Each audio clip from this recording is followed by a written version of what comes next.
সাফা দেখো কে এসেছে। মারোয়া, আমি ম্যাডামকে আসতে বলেছি, কারণ আমাদের স্কুলের প্রজেক্টে ম্যাডাম সাহায্য করবে। বাচ্চারা, আমি আজ তোমাদের এখানে প্রথম এসেছি, তাই তোমাদের আজ কোনো নতুন কিছু শেখাবো না। তার চাইতে বরং একটা গল্প শোনাই। গল্প হবে? এহে। তোমরা ধীর স্থির হয়ে বসো। অনেক কাল আগের কথা, এক গ্রামে ছিল ভীষণ হতদরিদ্র এক কৃষক। কৃষকের অভাব এতটাই ছিল যে ঠিকমতো দুবেলা দুমুঠো খাবার তার পরিবারের জন্য জোগাড় করতে পারত না। আর তাদের বসবাস ছিল ভীষণ জীর্ণ শীর্ণ কোনো রকম এক ভাঙা কুঁড়ে ঘরে। প্রতিদিনের মতো আজও কৃষকের ছোট ছেলে রফিক শুকনো মুড়ি হাতে নিয়ে বসে আছে। প্রতিদিন সেই একই মুড়ি, আমার আর ভালো লাগে না। বাবা এই দৃশ্য দেখে সইতে পারল না। বাবা ব্যথিত হৃদয় নিয়ে সেখান থেকে চলে গেল। আর ঠিক তখনই বাড়িতে কেউ কি আছেন? দয়া করে আমায় কি দুটো খেতে দেয়া যায়? রফিক কাছে এসে তাকে বলতে লাগলো, ওহো, আমরাই তো কোনো রকমে খেতে পাই, তোমায় আমরা কি করে সাহায্য করব? এটাও যে অনেকের জোটে না বাছা। রফিক ঘর থেকে একটা থালাতে কিছু শুকনো মুড়ি নিয়ে এসে বৃদ্ধের দিকে এগিয়ে দিল। বৃদ্ধ এক মুঠো মুড়ি নিতেই রফিক আবার বলে উঠল, ওহো, এই সবটুকুই যে তোমার, তুমি পুরোটাই খাও না। না না বাচ্চা, আমার এইটুকুতেই চলবে। তোমাদের ঘরে শান্তি আসুক, তোমাদের অভাব চলে যাক। রফিক ঘর থেকে আবার পানি নিয়ে এসেছে। বৃদ্ধ এবার তৃপ্তির সাথে ঢক ঢক করে পানি খেতে লাগলো।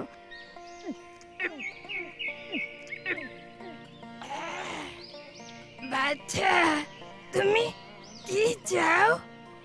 তোমাদের ঘরে শান্তি আসুক, অভাব চলে যাক? চাই তো। জানো, আজ 1 বছর হয়েছে আমার বাবার কোনো কাজ নাই, আমরা ঠিকমতো খেতেও পারি না। আর আমি তো স্কুলেও যাই না, মার সাথে বাবার সারাক্ষণ ঝগড়া লেগেই থাকে। আমার এসব দেখতে আর ভালো লাগে না। সত্যি তুমি চাও বাছা তোমাদের ঘরে শান্তি আসুক, অভাব চলে যাক? হ্যাঁ হ্যাঁ হ্যাঁ, আমি চাই তো। তখনই তার বাবাও চলে এসেছে। শোনো, গ্রামের পেছনে একটা পাহাড় আছে, তার সাথে একটা বিশাল বড় গুহা। সেখানে দেখতে পাবে একটা শিউলি গাছের চারা। তুমি আর তোমার বাবা প্রতিদিন ওই গাছের চারায় 2 বেলা করে পানি দেবে। এই গ্লাসে 1 গ্লাস পানি আগামী অমাবস্যা পর্যন্ত। পারবে তো? জি জনাব, পারবো। তবে যাওয়া আসার পথে যাকেই দেখবে হাসি মুখে সালাম দিতে হবে, কেউ যেন বাদ না পড়ে। মনে থাকবে তো? খুব মনে থাকবে দাদু। এরপর বৃদ্ধ চলে গেল। এরপর দিন রফিক রওনা হয়েছে। পথিমধ্যেই দেখা হয়ে গেল বাড়ির পাশে আবুল চাচার সাথে। রফিক হাসি মুখে, আসসালামু আলাইকুম চাচা। চাচা অনেকটাই অবাক হয়ে, ওয়ালাইকুম আসসালাম। এরপর রফিক যেতে যেতে যাকেই পাচ্ছে ছোট বড় সবাইকে সালাম দিয়ে যাচ্ছে। আসসালামু আলাইকুম চাচা, আসসালামু আলাইকুম মিজান ভাই। আসসালামু আলাইকুম কাকি। ওয়ালাইকুম আসসালাম। ওয়ালাইকুম আসসালাম। ওয়ালাইকুম আসসালাম।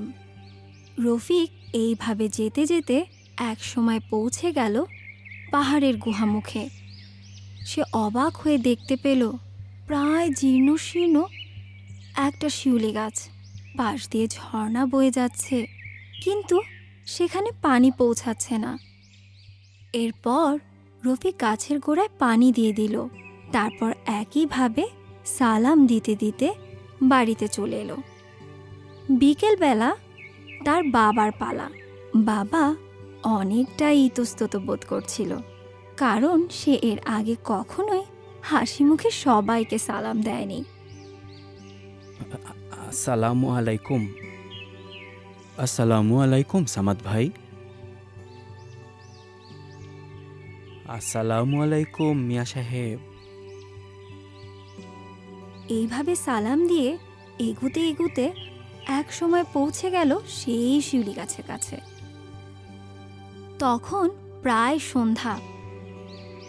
কৃষক গাছের গোড়ায় পানি দিয়ে দিল, এরপর একটা ছোট বেড়াও তৈরি করে দিল যেন ছাগল গাছের পাতা না খেতে পারে।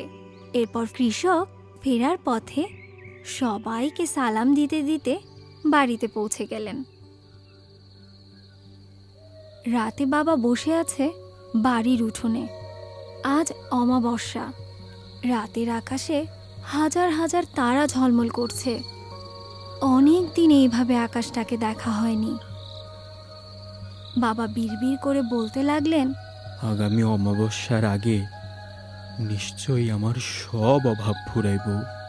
পোলাডারে স্কুলে পাঠাইতে পারুম, আমার ঘরে শান্তি আইব, নিশ্চয়ই আমার জীবন বদলাইব। এই বলতে বলতে বাবার চোখ ঝাপসা হয়ে গেল। রফিকের মা, আসসালামু আলাইকুম। এর পরদিন রফিক আবার রওনা হয়েছে। একইভাবে সালাম দিতে দিতে পৌঁছে গেল পাহাড়ের গোড়ায় গুহামুখের কাছে। আজ রফিক গাছের গোড়ায় মাটি দিয়ে দিয়েছে যেন গাছের শেকড় না দেখা যায়। এরপর গাছের গোড়ায় পানি দিয়ে যথারীতি সে একইভাবে সালাম দিতে দিতে বাড়িতে চলে এলো। এইভাবে কেটে গেল সপ্তাহখানেক। বাবা ছেলে দুবেলা করে যেমন গাছের যত্ন নেয়, তেমনই সবাইকে হাসি মুখে সালাম দিতে থাকে। বাবা দেখলেন ঘরের অভাব কাটেনি, কিন্তু অন্যরকম একটা শান্তি বিরাজ করছে। রফিক সেই শুকনো মুড়ি খাচ্ছে, কিন্তু ভীষণ আনন্দ নিয়ে। গাছের মরিচের ভর্তাও খেতে ভীষণ সুস্বাদু লাগছে। মনে হচ্ছে পানি খেয়েও যেন তৃপ্তি চলে আসে। রফিকও দেখতে পেল গ্রামের সবাই তাকে ভীষণ ভালোবাসছে। কামার কাকা, আড়তদার কাকা, দোকানি সবাই হাসি মুখে তার সালামের জবাব নিচ্ছে। একদিন দোকানি রফিককে ডেকে বলল, ওরেও গুড বয় রফিক, তুমি তো এখন গ্রামের হিরো হয়ে গেছো। তোমাকে দেখে গ্রামের সব ছেলেরাই তো এখন সালাম দেয়া শিখছে।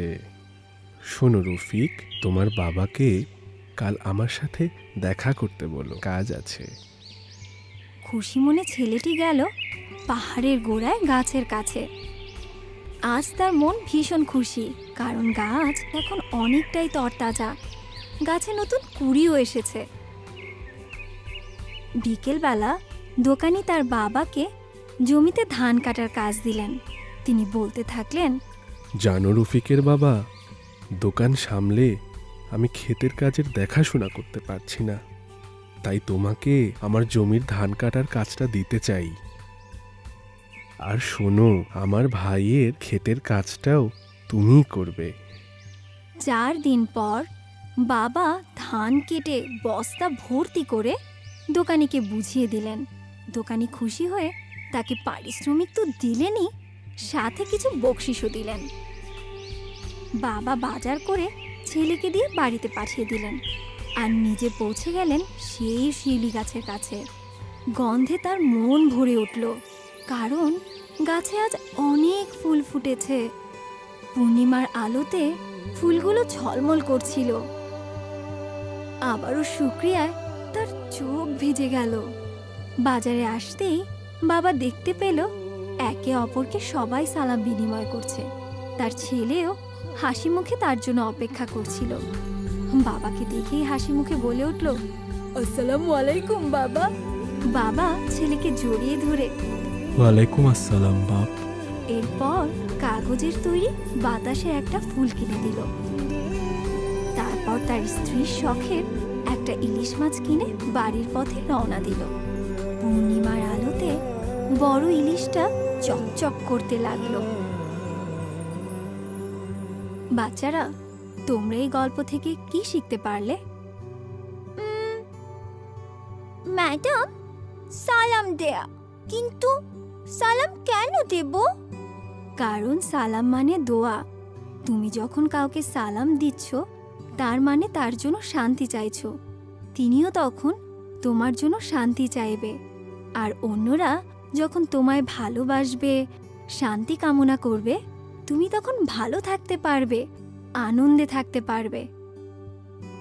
ম্যাডাম, তাহলে কি আমাদের সবাইকেই সালাম দিতে হবে?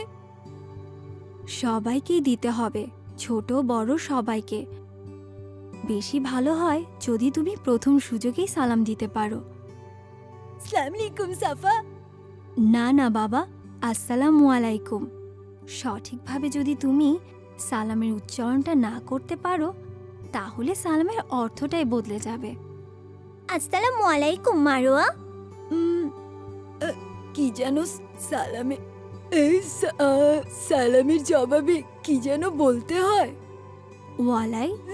মনে পড়েছে, ওয়ালাইকুম আসসালাম। ঠিক আছে বাচ্চারা, আজ তোমাদের ছুটি। ওহ ম্যাডাম, আসসালামু আলাইকুম। ওয়ালাইকুম আসসালাম। আসসালামু আলাইকুম মাম্মা। ওয়ালাইকুম আসসালাম বাচ্চারা। বাহ, আমার বাচ্চারা তো ভীষণ চমৎকার করে সালাম দিচ্ছে। যাও, এখন সুফিয়াপুর সাথে খেলতে যাও।